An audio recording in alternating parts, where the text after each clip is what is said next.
Shalom, terima kasih atas kesempatan yang diberikan kepada kami untuk mempresentasikan hasil diskusi kami dari kelompok 12. Di sini kami beranggotakan 6 orang. Yang pertama, Hendra Rianto B. Yang kedua, Novayanti, saya sendiri. Yang ketiga, Indra Patuju. Yang keempat, Eleonora Francisca. Yang kelima, Asri Melinda. Dan yang keenam, Octavianus Aji Suleman. Di sini kami membahas tentang masa kejayaan kerajaan Israel dalam kitab 2 Samuel sampai pertama Raja-Raja pasal 11. Kepada teman-teman yang membawakan materi, dipersilakan. Pendahuluan, sesudah Raja Saul mati, Daud kembali ke Yehuda dan di sana dia menjadi raja atas suku Yehuda di Hebron. Suku-suku di utara memilih seorang putra Saul, yaitu Isi-Boset sebagai raja. Raja ini tinggal di Mahanaim, seberang sungai Yordan. Panglima perangnya adalah Abner, dan panglima perang Daud adalah Yoab. Abner mencari hubungan dengan Daud, rupa-rupanya dengan maksud untuk menyerahkan dirinya. Daud setuju dengan rencana itu, asalkan Abner mengembalikan kepadanya Mikhail, anak perempuan Saul, yaitu istri Daud. Barangkali Daud mau menghubungkan dinastinya dengan dinasti Saul. Waktu Abner datang kepada Daud, dia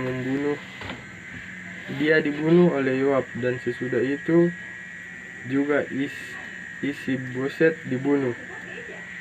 Lantas semua suku Israel memilih Daud menjadi raja. 7 tahun dia memerintah atas Israel dengan Hebron sebagai pusatnya.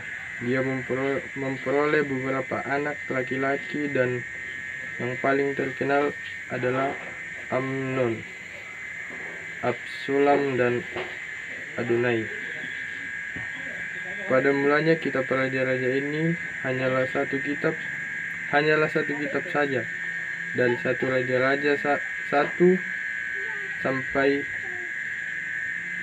11, membahas tentang sejarah Israel yang dimulai dari Salomo. Salomo adalah putra Daud dari Betsheba.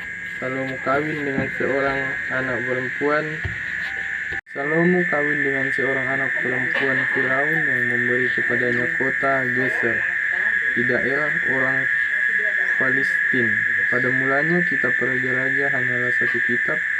Isi kitab ini adalah sejarah Israel yang dimulai dari Salomo sampai kepada pembuangan ke Babylon. B. Pembahasan. Yang pertama, masa kejayaan kerajaan Israel dalam kitab 2 Samuel sampai pertama Raja-Raja pasal 11. Saul mati di dalam peperangan melawan bangsa Filistin di Gilboa, dan ia bunuh diri dalam peperangan itu. Saul mati bersama anaknya, yaitu Yonatan. Anaknya yang lain pun menggantikan Saul sebagai raja, tetapi anak Saul ini belum menjadi raja sepenuhnya, karena saat Saul menjadi raja, ia dipilih oleh suku-suku atas perkenan Allah, sedangkan anak Saul, Isi-Boset, hanya diakui oleh sukunya sendiri. Bagian A, Israel di bawah pemerintahan Raja Daud. Masa kerajaan Daud, bangsa Israel menemukan titik baru. Israel mengalami kejayaan. Bangsa Israel memperluas daerah kekuasaannya hingga mereka mendirikan ibu kota di Yerusalem. Pola-pola pemerintahan sudah mulai terasa pengaruhnya, kota-kota mengalami banyak perubahan, dan urbanisasi mulai berkembang. Materi selanjutnya yaitu pemilihan Daud menjadi raja pun melalui proses pemilihan oleh suku-suku Israel.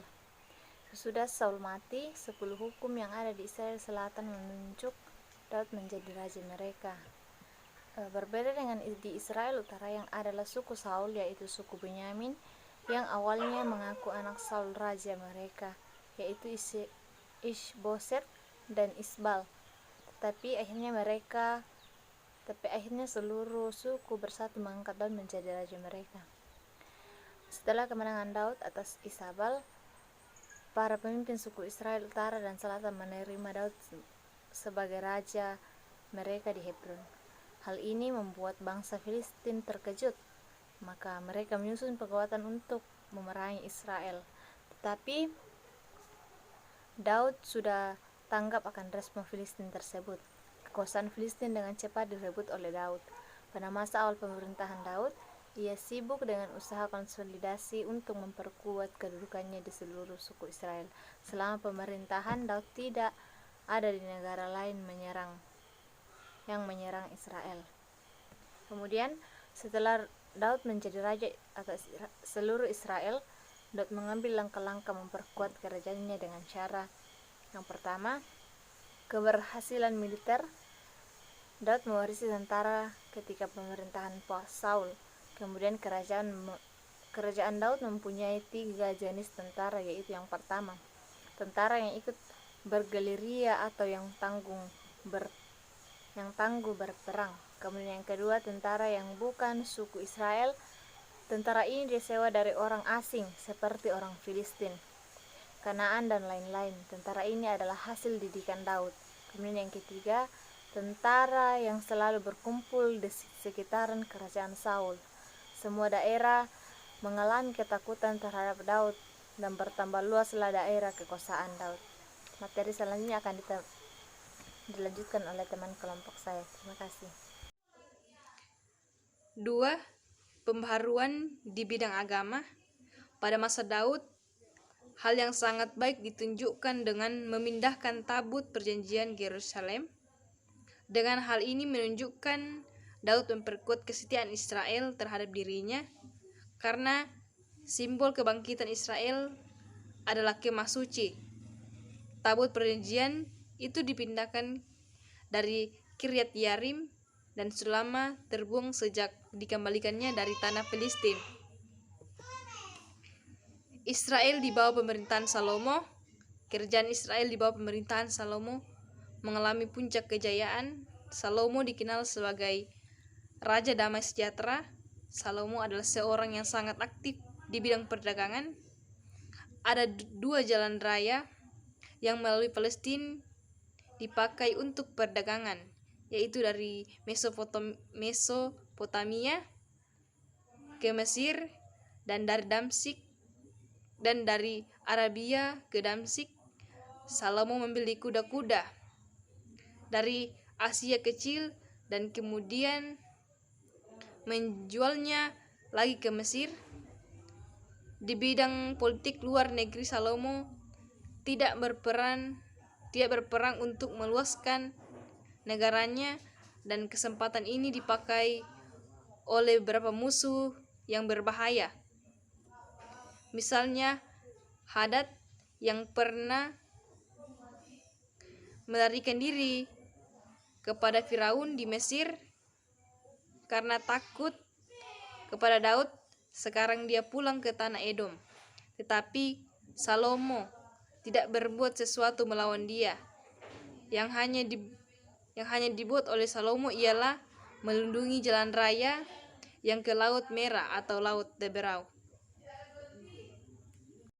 Di utara, Rezon ben Eliada naik tahta di Damsyik.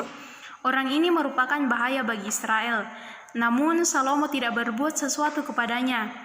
Hanya hubungan dengan Raja Hiram dari Tirus adalah baik, sebab Salomo membeli kayu-kayu dari Tirus untuk dipergunakan dalam pembangunan. Namun, untuk hal ini Salomo harus memberi hampir seluruh Galilea kepada Hiram. Salomo mempunyai suatu istana yang luas, yang juga dipakai sebagai tempat bekerja untuk pegawai-pegawainya. Dia juga membangun di Yerusalem gedung-gedung yang besar. Semua bangunan ini memerlukan uang yang cukup banyak, dan program yang dihadapi Salomo adalah bagaimana cara mendatangkan dana yang besar untuk memperkuat kerajaan dan membangun Bait Allah. Karena itu, Yehuda dan Israel diwajibkan membayar pajak untuk mendapatkan uang sebanyak itu. Salomo membagi negaranya dalam 12 provinsi yang tidak identik sama dengan 12 suku Israel.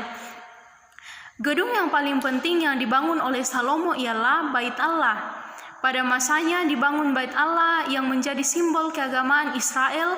Salomo juga memperkuat hubungan dengan bangsa luar dengan cara mengawini putri-putri raja dan mendirikan rumah bagi mereka di Yerusalem. Dia juga membangun suatu istana yang dapat didiami oleh haremnya sebanyak 1.000 orang. Anak perempuan Firaun mendapat satu istana tersendiri. Satu gedung lain lagi adalah gedung hutan Libanon. Disebut gedung hutan sebab tiang-tiang di dalamnya hampir sama dengan suatu hutan yang dibentuk dari batu-batu. Raja Salomo terkenal karena kebijaksanaannya. Beberapa karya yang penting dari sastra kebijaksanaan atau hokmah diberi nama menurut namanya. Juga ada banyak legenda atau cerita yang menceritakan kebijaksanaan Raja Salomo. Tetapi pada akhirnya Salomo memuja dewa-dewa asing oleh karena pengaruh istri-istrinya. Dan hal ini membuat kemurkaan bagi Allah. Penulis dan tahun penulisan. Kitab 2 Samuel, penulis tidak diketahui. Tahun penulisan 930 sebelum Masehi, tak lama setelah Daud memerintah. Kitab 1 Raja-Raja, penulis tidak dikenal. Tahun penulisan sekitar 560 sampai 550 sebelum Masehi. Dari keseluruhan penjabaran tersebut, maka dapat disimpulkan bahwa pada masa pemerintahan Daud, bangsa Israel menemukan titik baru. Israel mengalami kejayaan. Bangsa Israel memperluas daerah kekuasaannya hingga mereka mendirikan ibu kota di Yerusalem. Pola-pola pemerintahan sudah mulai terasa pengaruhnya. Kota-kota mengalami banyak perkembangan dan urbanisasi mulai berkembang. Kerajaan Israel di bawah pemerintahan Raja Salomo mengalami puncak kejayaan. Salomo dikenal sebagai raja yang damai sejahtera. Program yang dihadapi Salomo adalah bagaimana cara mendatangkan dana yang besar untuk memperkuat kerajaan dan membangun Bait Allah. Pada masanya dibangun Bait Allah yang menjadi simbol keagamaan Israel, Salomo juga memperluas hubungan dengan bangsa luar dengan cara mengawini putri-putri raja dan mendirikan rumah bagi mereka di Yerusalem. Tetapi pada akhirnya Salomo memuja dewa-dewa asing oleh karena pengaruh istri-istrinya tersebut. Hal ini membuat kemurkaan bagi Allah. Demikianlah hasil presentasi dari kelompok kami. Kurang lebihnya mohon dimaafkan. Sekian dan terima kasih.